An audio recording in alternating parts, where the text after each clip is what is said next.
The next day afforded no opportunity for the proposed examination of the mysterious apartments. It was Sunday, and the whole time between morning and afternoon service was required by the General in exercise abroad or eating cold meat at home. And great as was Catherine's curiosity, her courage was not equal to a wish of exploring them after dinner, either by the fading light of the sky between 6 and 7 o'clock, or by the yet more partial though stronger illumination of a treacherous lamp. The day was unmarked therefore by anything to interest her imagination beyond the sight of a very elegant monument to the memory of Mrs. Tilney, which immediately fronted the family pew. By that her eye was instantly caught and long retained, and the perusal of the highly strained epitaph, in which every virtue was ascribed to her by the inconsolable husband, who must have been in some way or other her destroyer, affected her even to tears. That the General, having erected such a monument, should be able to face it, was not perhaps very strange, and yet that he could sit so boldly collected within its view, maintain so elevated an air, look so fearlessly around, nay, that he should even enter the church, seemed wonderful to Catherine. Not, however, that many instances of beings equally hardened in guilt might not be produced. She could remember dozens who had persevered in every possible vice, going on from crime to crime, murdering whomsoever they chose, without any feeling of humanity or remorse, till a violent death or a religious retirement closed their black career. The erection of the monument itself could not in the smallest degree affect her doubts of Mrs. Tilney's actual decease. Were she even to descend into the family vault where her ashes were supposed to slumber, were she to behold the coffin in which they were said to be enclosed, what could it avail in such a case? Catherine had read too much not to be perfectly aware of the ease with which a waxen figure might be introduced, and a supposititious funeral carried on. The succeeding morning promised something better. The General's early walk, ill-timed as it was in every other view, was favourable here, and when she knew him to be out of the house, she directly proposed to Miss Tilney the accomplishment of her promise. Eleanor was ready to oblige her, and Catherine reminding her as they went of another promise, their first visit in consequence was to the portrait in her bedchamber. It represented a very lovely woman, with a mild and pensive countenance, justifying so far the expectations of its new observer, but they were not in every respect answered, for Catherine had depended upon meeting with features, hair, complexion, that should be the very counterpart, the very image, if not of Henry's, of Eleanor's, the only portraits of which she'd been in the habit of thinking, bearing always an equal resemblance of mother and child. A face once taken was taken for generations, but here she was obliged to look and consider and study for a likeness. She contemplated it, however, in spite of this drawback, with much emotion, and, but for a yet stronger interest, would have left it unwillingly. Her agitation as they entered the great gallery was too much for any endeavour at discourse. She could only look at her companion. Eleanor's countenance was dejected yet sedate, and its composure spoke her inured to all the gloomy objects to which they were advancing. Again she passed through the folding doors, again her hand was upon the important lock, and Catherine, hardly able to breathe, was turning to close the former with fearful caution, when the figure, the dreaded figure of the General himself at the further end of the gallery, stood before her. The name of Eleanor at the same moment in his loudest tone resounded through the building, giving to his daughter the first intimation of his presence, and to Catherine terror upon terror. An attempt at concealment had been her first instinctive movement on perceiving him, yet she could scarcely hope to have escaped his eye, and when her friend, who with an apologizing look darted hastily by her, had joined and disappeared with him, she ran for safety to her own room, and, locking herself in, believed that she should never have courage to go down again. She remained there at least an hour in the greatest agitation, deeply commiserating the state of her poor friend, and expecting a summons herself from the angry General to attend him in his own apartment. No summons, however, arrived, and at last, on seeing a carriage drive up to the Abbey, she was emboldened to descend and meet him under the protection of visitors. The breakfast-room was gay with company, and she was named to them by the General as the friend of his daughter, in a complimentary style, which so well concealed his resentful ire, as to make her feel secure at least of life for the present. And Eleanor, with a command of countenance which did honour to her concern for his character, taking an early occasion of saying to her, "My father only wanted me to answer a note," she began to hope that she had either been unseen by the General, or that from some consideration of policy she should be allowed to suppose herself so. Upon this trust she dared still to remain in his presence, after the company left them, and nothing occurred to disturb it. In the course of this morning's reflections, she came to a resolution of making her next attempt on the forbidden door alone. It would be much better in every respect that Eleanor should know nothing of the matter. To involve her in the danger of a second detection, to court her into an apartment which must wring her heart, could not be the office of a friend. The General's utmost anger could not be to herself what it might be to a daughter, and besides she thought the examination itself would be more satisfactory if made without any companion. It would be impossible to explain to Eleanor the suspicions from which the other had, in all likelihood, been hitherto happily exempt, nor could she therefore in her presence search for those proofs of the General's cruelty, which however they might yet have escaped discovery, she felt confident of somewhere drawing forth in the shape of some fragmented journal continued to the last gasp. Of the way to the apartment she was now perfectly mistress, and as she wished to get it over before Henry's return, who was expected on the morrow, there was no time to be lost. The day was bright, her courage high. At 4 o'clock, the sun was now 2 hours above the horizon, and it would be only her retiring to dress half an hour earlier than usual.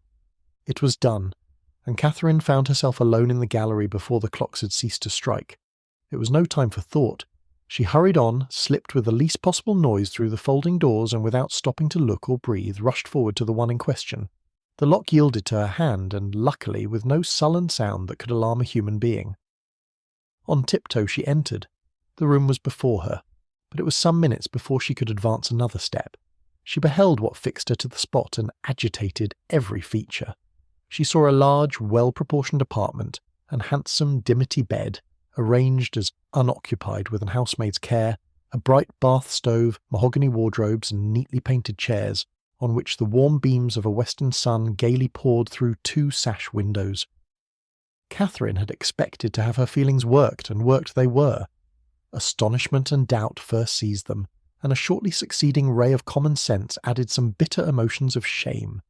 She could not be mistaken as to the room, but how grossly mistaken in everything else, in Miss Tilney's meaning, in her own calculation. This apartment, to which she had given a date so ancient, a position so awful, proved to be one end of what the General's father had built. There were 2 other doors in the chamber, leading probably into dressing-closets, but she had no inclination to open either. Would the veil in which Mrs. Tilney had last walked, or the volume in which she had last read, remain to tell what nothing else was allowed to whisper? No, whatever might have been the General's crimes, he had certainly too much wit to let them sue for detection. She was sick of exploring, and desired but to be safe in her own room, with her own heart only privy to its folly. And she was on the point of retreating as softly as she had entered, when the sound of footsteps, she could hardly tell where, made her pause and tremble. To be found there, even by a servant, would be unpleasant, but by the General, and he seemed always at hand when least wanted, much worse. She listened. The sound had ceased, and resolving not to lose a moment, she passed through and closed the door. At that instant a door underneath was hastily opened. Someone seemed with swift steps to ascend the stairs, by the head of which she had yet to pass before she could gain the gallery. She had no power to move. With a feeling of terror not very definable, she fixed her eyes on the staircase, and in a few moments it gave Henry to her view. "Mr. Tilney!" she exclaimed in a voice of more than common astonishment. He looked astonished too. "Good God!" she continued, not attending to his address. "How came you here? How came you up that staircase?" "How came I up that staircase?" And he replied, greatly surprised. "Because it is my nearest way from the stable-yard to my own chamber, and why should I not come up it?" Catherine recollected herself, blushed deeply, and could say no more. He seemed to be looking in her countenance for that explanation which her lips did not afford. She moved on towards the gallery. "And may I not, in my turn," said he, as he pushed back the folding doors, "ask how you came here? This passage is at least as extraordinary a road from the breakfast-parlour to your apartment as that staircase can be from the stables to mine." "I have been," said Catherine, looking down, "to see your mother's room." "My mother's room? Is there anything extraordinary to be seen there?" "No, nothing at all. I thought you did not mean to come back till tomorrow." "I did not expect to be able to return sooner when I went away, but 3 hours ago I had the pleasure of finding nothing to detain me. You look pale. I am afraid I alarmed you by running so fast up those stairs. Perhaps you did not know. You were not aware of their leading from the offices in common use." "No, I was not. You have had a very fine day for your ride." "Very. And does Eleanor leave you to find your way into all the rooms in the house by yourself?" "Oh no, she showed me over the greatest part on Saturday, and we were coming here to these rooms, but only," dropping her voice, "your father was with us." "And that prevented you," said Henry, earnestly regarding her. "Have you looked into all the rooms in that passage?" "No, I only wanted to see. Is not it very late? I must go and dress." "It is only 4:15, showing his watch, and you are not now in Bath. No theatre, no rooms to prepare for. Half an hour at Northanger must be enough." She could not contradict it, and therefore suffered herself to be detained, though her dread of further questions made her, for the first time in their acquaintance, wish to leave him. They walked slowly up the gallery. "Have you had any letter from Bath since I saw you?" "No, and I am very much surprised. Isabella promised so faithfully to write directly." "Promised so faithfully? A faithful promise? That puzzles me. I have heard of a faithful performance, but a faithful promise, the fidelity of promising. It is a power little worth knowing, however, since it can deceive and pain you. My mother's room is very commodious, is it not? Large and cheerful looking, and the dressing closet so well disposed. It always strikes me as the most comfortable apartment in the house, and I rather wonder that Eleanor should not take it for her own. She sent you to look at it, I suppose?" "No, it has been your own doing entirely." Catherine said nothing. After a short silence, during which he had closely observed her, he added, "As there is nothing in the room in itself to raise curiosity, this must have proceeded from a sentiment of respect for my mother's character, as described by Eleanor, which does honour to her memory. The world, I believe, never saw a better woman.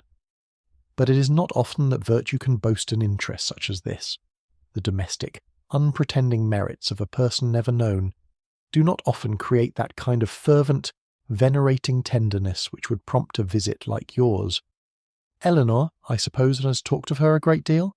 "Yes, a great deal. That is, no, not much, but what she did say was very interesting, her dying so suddenly. Slowly and with hesitation it was spoken, and you, none of you being at home, and your father, I thought, perhaps had not been very fond of her." "And from these circumstances," he replied, his quick eye fixed on hers, "you infer perhaps the probability of some negligence, some—" Involuntarily she shook her head. "Or it may be of something still less pardonable." She raised her eyes towards him more fully than she had ever done before. "My mother's illness," he continued, "the seizure which ended in her death, was sudden. The malady itself, one from which she had often suffered, a bilious fever, its cause therefore constitutional. On the third day, in short, as soon as she could be prevailed on, a physician attended her, a very respectable man, and one in whom she had always placed great confidence. Upon his opinion of her danger, 2 others were called in the next day, and remained in almost constant attendance for 24 hours. On the 5th day, she died. During the progress of her disorder, Frederick and I, we were both at home, saw her repeatedly, and from our own observation can bear witness to her having received every possible attention which could spring from the affection of those about her, or which her situation in life could command. Poor Eleanor was absent, and at such a distance as to return only to see her mother in her coffin. "But your father," said Catherine, "was he afflicted?" "For a time, greatly so. You have erred in supposing him not attached to her. He loved her, I am persuaded, as well as it was possible for him to. We have not all, you know, the same tenderness of disposition, and I will not pretend to say that while she lived, she might not often have had much to bear, but, though his temper injured her, his judgment never did. His value of her was sincere, and if not permanently, he was truly afflicted by her death." "I'm very glad of it," said Catherine.